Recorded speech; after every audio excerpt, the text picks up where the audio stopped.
Having a car with an impressive amount of horsepower in your garage requires a certain degree of skill, while this owner has taken it to another level by adding a lot more to his car.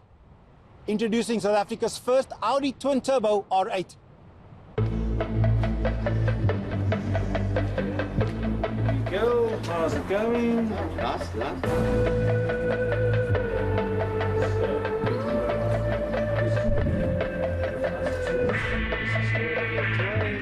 Mick Lamberti has a certain love for sports cars. 3 years ago, he purchased an Audi R8 in the hope of making it a twin-turbo R8.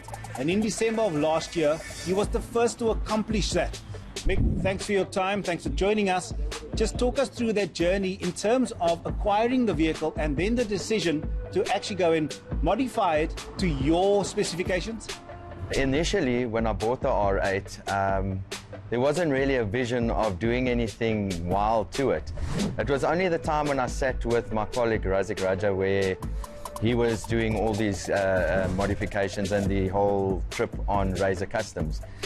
And I actually sat with him and I said to him, listen, I've got the R8, I saw what you've done to the GTR, and I'd like to do something there in that sense. So he says, well, what do you have in mind?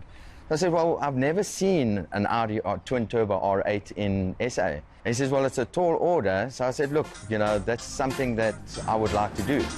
And that's where the venture started, yeah.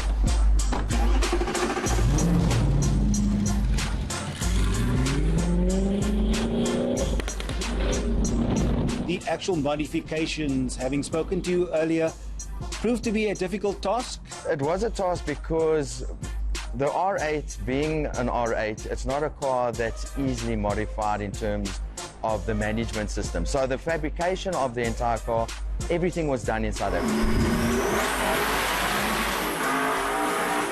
We never purchased a kit and we bolted a kit on. We fabricated everything from scratch. When we came to the management system of the vehicle, that posed to be one hell of a challenge, due to the fact that I wasn't prepared to have gauges and all these things stuck on dashes to run certain things. So we had to find something that will integrate with the Audi R8 system. And the only choice I really had that was a good choice and crossed all the ticks, or ticked all the boxes, was the Cyvex system. You have a vehicle that, and we find ourselves sitting on 2 cans of fuel, empty cans of fuel. That decision, surely, the price of fuel, an expensive one, is that something that you noticed? Is this a car that it's a day-to-day running car, or is it just a special occasion little vehicle? Well, it's a special occasion vehicle, but also with Cyvex, the beauty of that, I can run 4 different maps. So I can run a map for 95, and then we'll obviously have the boost a bit lower. Then we'll run on this 109 racing fuel that we're sitting on. Then I can obviously boost the car higher and we can change a lot of the settings and get a lot more power out the vehicle.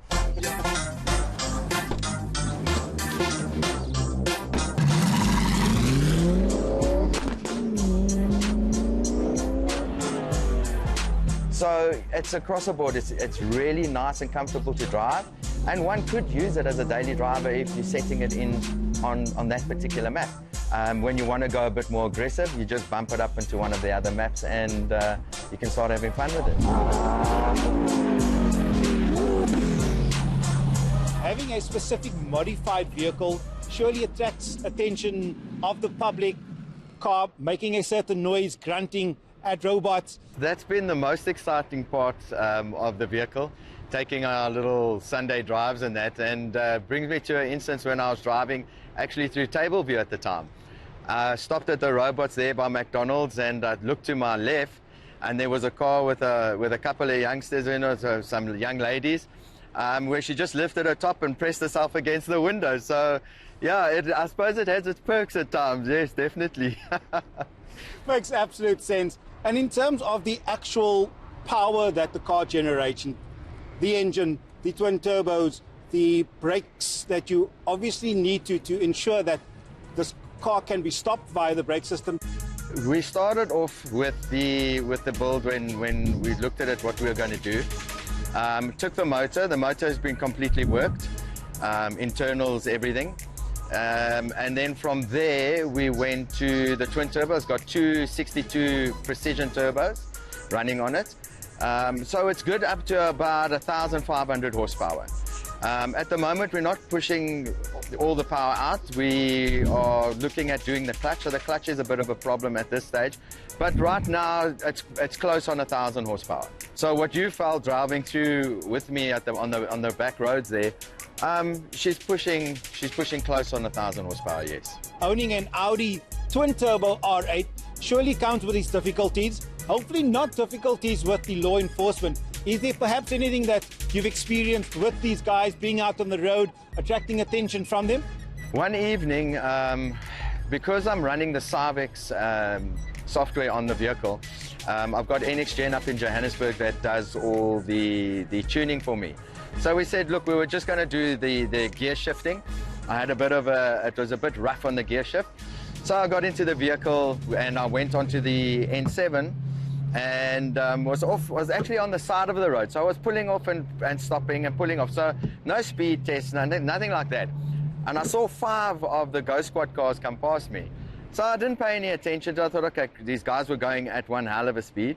And they were obviously after someone else. So I finished up with Rian doing the bit of the tune, and I went onto the back roads up Plattekloof. And next minute, I had 5 of the Go Squads on my tail. Pulled me off. 15 of the guys get out these 5 cars, jump onto me and say, what are you doing? Why am I on the back roads there? But after seeing my WhatsApps and the PC and showing them what I did, I wasn't out there to do anything illegal. So yes, the man followed me home and he said, listen, in future, find a different place to do your tuning. So I've had my challenges and my exciting times with the car. Absolutely, yeah, it's been great.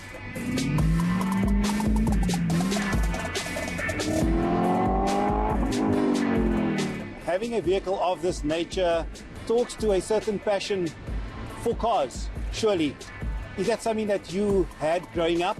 It goes back from when I was a kid. My mom said to me when I was about 2 years old, I used to love dismantling things. So my uncle bought me this solid little Forksy when I was 2 years old. And he said, if he takes this thing apart, then I give up. And sure, Bob, it was only 2 weeks later that my mom actually gave him a call and said, listen, he's dismantled this thing. So yes, it's been a passion ever since then. And I've worked on little cars.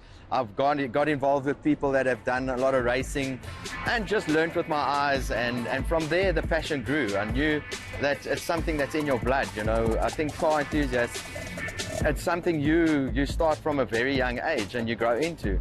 And when I was a teenager and I saw the R8 in my late teens or early 20s, I just said one day I want to be able to get my hands on a car like that and do something with it. And 30 years later, I managed to get it right. Hard work and perseverance.